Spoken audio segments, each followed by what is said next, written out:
అందరికీ వందనములు. ప్రియమైన దేవుని బిడ్డలారా, ఉదయ కాల సమయంలో పడకల నుంచి లేసినట్లయితే ప్రభు యొక్క కృపావార్తను మనం విన్నారండి. ఈరోజు బేస్తవారము 14వ తారీఖు మే నెల 2026 సంవత్సరం. ఈ ఉదయ కాల సమయంలో పడకల మీద నుంచి లేసినట్లయితే ప్రభు యొక్క కృపావార్తను విన్నారండి. ఈరోజు మనకు ఇవ్వబడిన కృపావార్త యెషయా గ్రంథము 45వ అధ్యాయం. యెషయా గ్రంథం 45వ అధ్యాయం మనం చూసినట్లయితే ఇక్కడ కొన్ని విషయాలు మనకు జ్ఞాపకం చేసుకుంటూ వస్తాం. 3వ వచనం, యెషయా గ్రంథం 45వ అధ్యాయం 3వ వచనం. పేరు పెట్టి నేను పిలిచిన ఇశ్రాయేలు దేవుడు నేను యెహోవాను, నేనే అని నువ్వు తెలుసుకున్నట్లు అంధకార స్థలంలో ఉంచబడిన నిధులను, రహస్య స్థలములోని మరుగైన ధనమును నీకు ఇచ్చేదను. కాబట్టి ఈరోజు మనకు ఇవ్వబడిన కృపావార్త రహస్య స్థలముల్లో మరుగైన ధనమును నీకు ఇచ్చేదను అనే దేవుని కృపావార్తని మనం చూస్తూ వస్తున్నాం. సో రహస్యమైన స్థలముల్లో దాన్ని దేవుడు మనకి ఇవ్వడానికి ఇష్టపడుతున్నాడు. సో రహస్యమైన స్థలముల్లో అని అంటే, రహస్య స్థలముల్లో మరుగైన ధనం అంటే కొన్ని విషయాలు మనం చెప్పొచ్చు.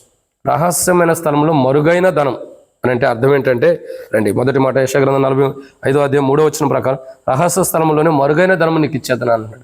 రహస్య స్థలంలో మరుగైన ధనం అంటే మొట్టమొదటిగా దేవుని వాక్యం కూడబెట్టిన ధనం అని అర్థం. వ్యాఖ్యానంలో ఎలా రాయబడుతూ వచ్చింది, అలా అర్థాలు కూడా ఎలా ఉంటూ వచ్చినాయి. రహస్య స్థలంలో మరుగైన ధనం అంటే కూడబెట్టినది. కూడబెట్టిన ధనం నీకు ఇస్తానన్నాడు. ఒక మాటలో చెప్పాలంటే, అంటే ఇది తప్పుగా అర్థం చేసుకోవద్దు.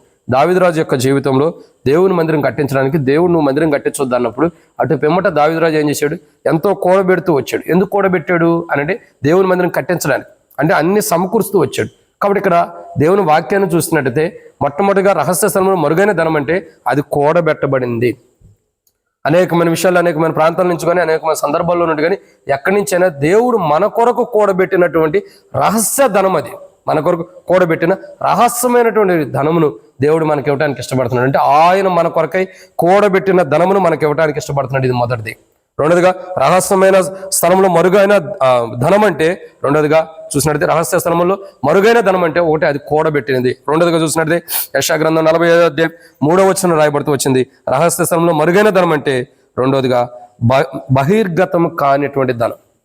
బహిర్గతం కానిది అంటే అది బహిర్గతమైనది కాదు, అందరికీ తెలిసిపోయినట్టుది కాదు.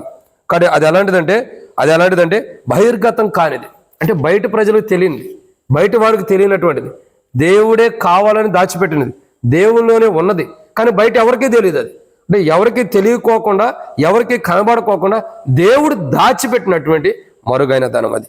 మూడోదిగా ఏ ధనాన్ని మనకి ఇస్తానన్నాడు. ఒకటి మరుగైన ధనం అంటే మొట్టమొదటిగా చూసినట్టు అది కూడబెట్టింది. రెండు మరుగైన ధనం అంటే బహిర్గతం కానిది, అంటే ఇప్పటి వరకు ప్రజలకు కనబడని ధనాన్ని దేవుడు ఇవ్వడానికి ఇష్టపడుతున్నాడు. మూడోదిగా చూసినట్టే యెషయా గ్రంథం 45వ అధ్యాయం 3వ వచనంలోనే అయ్యమని రహస్య స్థలంలో మరుగైన ధనముని ఇచ్చేదని అన్నాడు. అంటే భద్రపరచబడినటువంటి ధనం, భద్రపరచబడి కూడబెట్టిన ధనం అది. తర్వాత బహిర్గతం కాని ధనం అది.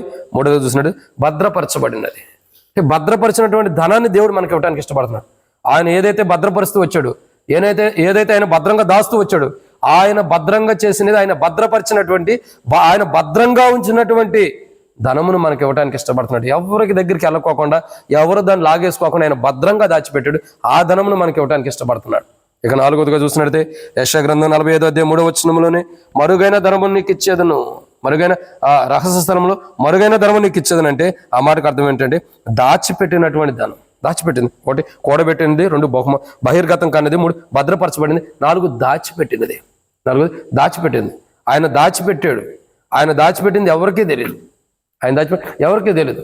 మీరు చూడండి, సదొమ గొమొర్రా పట్టణంలో లోతు భయంకరమైన పరిస్థితిలో ఉన్నప్పుడు, లోతు యొక్క జీవితంలో ఆ దేవదూతల దగ్గరకు వచ్చి ప్రజలు పాపం చేయాలన్నప్పుడు, లోతు బయట ఉన్నప్పుడు ఒక మేఘం లాంటిది కమ్మినప్పుడు ప్రజలు ఒకరినొకరు, ఒక మంచు లాంటిది కమ్మినప్పుడు ఒకరినొకరు తెలుసుకోలేకపోతూ వచ్చారు. ఎవరు అక్కడ ఉన్నారో కూడా తెలుసుకోలేకపోతూ వచ్చారు. అంటే ఆయన భద్రపరిస్తే, ఆయన దాచిపెడితే అంత మర్మంగా ఉంటుంది. ఎవరో కూడా తెలుసుకోలేరు, ఎవరో కూడా కనబడదు, ఎవరో కూడా కనబడడానికి అవకాశం ఉండదు. అక్కడక్కడే తిరుగుతున్నారు కానీ ఎవరికేం తెలియదు.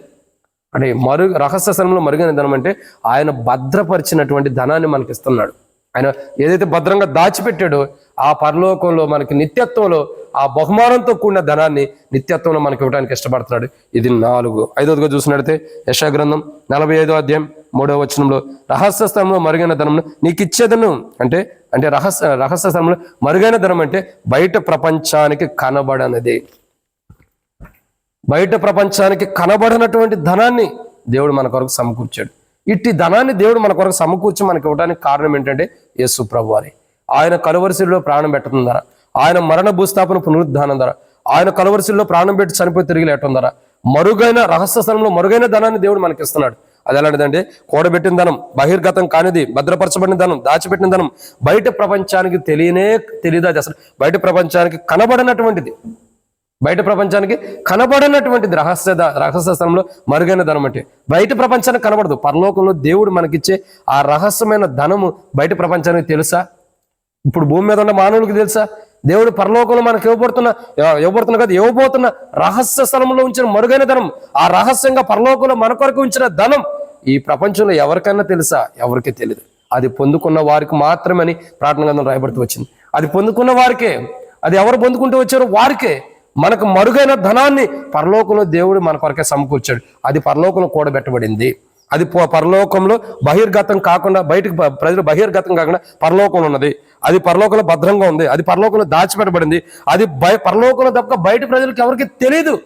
అంత మరుగైన ధనాన్ని ఓ రోజు ఈ లోకయాత్రలో మంచి పోరాటం పోరాడుతున్నానని పౌలు అన్నట్లు ఈ లోకంలో మంచి పోరాటం పోరాడి ప్రభు దగ్గరికి వెళ్ళినప్పుడు, ప్రభుని కలుసుకున్నప్పుడు, ప్రభు దగ్గరికి వెళ్ళినప్పుడు, ప్రభుని కలుసుకుని ముద్దాడినప్పుడు మన జీవితం, క్రైస్తవ జీవితం, విశ్వాస జీవితం 100% దేవుళ్ళు ఆత్మీయంగా ఉండి, లోకం పాపం లేకుండా, శరీరాశి లేకుండా, నేత్రాశి లేకుండా సంపూర్ణమైన క్రైస్తవ జీవితంతో మనం ఈ లోకాన్ని జయించిన వారిగా ప్రభు దగ్గరికి వెళ్ళినప్పుడు ఆ మరుగైన ధనమును ఆయన మధ్యాకాశంలో నీకు బహుమానంగా ఇచ్చి ఆ కిరీటంతో నేను పరలోకాన్ని చేర్చేవాడుకుంటాడు. ఆ మరుగైన ధనం బహిర్గతమైనది కాదంటే భూమి మీద కనబడే ధనం కాదు. అది పరలోకంలో దేవుడు మన కొరకే దాచాడు. ఆ ధనమును మనం పొందుకోవాలంటే ఈ భూమి మీద మనం ఏం చేయాలా? ఆ మరుగైన ధనమును పొందుకోవడానికి మంచి క్రైస్తవ జీవితం, విజయవంతమైన క్రైస్తవ జీవితం, అన్నిటిని జయించే, ఈ లోకంలో ఉన్న ధనాన్ని జయిస్తూ పరలోకంలో ఉన్న ధనాన్ని సమకూర్చుకునే జీవితం మనం కలిగి ఉండాలి. ఈ లోక ధనాన్ని సమకూర్చుకోవడం ప్రయాసపడితే పరలోక ధనం పోయింది. కాబట్టి మరుగైన ధనం ఆయన దగ్గర ఉంది. ఈ లోక ధనం చెమ్మబట్టేది, చదలబట్టేది ఆయన దగ్గర ఉండదు. మరుగైనది అది ఎవరికీ తెలియదు, పొందుకున్న వాడికి. ఆ ధనాన్ని మనం పొందుకునేవారుగా ఈ లోకంలో ఉన్న ధనాన్ని కాదనుకుని పరలోకంలో ఉన్న ధనాన్ని పొందుకోవడానికి, ఈ లోక ధనం మీద ఉన్న వ్యామోహం, ప్రేమ, మక్కువ, సంపాదన, దాని కొరకు ప్రయాసపడే జీవితాన్ని పక్కన పెట్టి దేవుని కొరకు ప్రయాసపడే జీవితాన్ని దేవుడు మనకిచ్చి దేవుని ప్రేమించేవారుగా సిద్ధపరచున్నట్లు ప్రభు సహాయం చేయను గాక. అప్పుడే మరుగైన ధనాన్ని మనం పొందుకుంటాం. అట్టి మరుగైన ధనాన్ని పొందుకోవడానికి, మరుగైన ధనమును పొందుకోవడానికి అవసరమైన జీవితాన్ని దేవుడు మనకు అనుగ్రహించిన గాక ప్రార్థన. ప్రేమ కలిగిన తండ్రి వందనములు, ఇతమైన మాటకు నీరు కడి ఫలించండి. మరుగైన ధనమును, రహస్య ధనము, మరుగైన ధనమును మాకు పరలోకంలో ఉంది. అది మేము పొందుకోవడానికి అవసరమైన జీవితాన్ని భూమి మీద మాకు ఇవ్వండి. ఆ జీవితం కలిగి మేము జీవించడానికి సాధించమని ఈరోజు పరకలు మించలేటందరూ ప్రభు యొక్క కృపావార్త ద్వారా మాతో విన్నారు. ఆ మరుగైన ధనం మేము పొందుకునే వరకు సాధించమని యేసు ప్రభు నామములో ప్రార్థన చేస్తున్నాను తండ్రి, ఆమేన్. ప్రేమ దేవుని బిడ్డారా, అందరికీ మన ప్రభు యేసు క్రీస్తు నామములో శుభావందనములు ప్రయత్నిస్తున్నాం.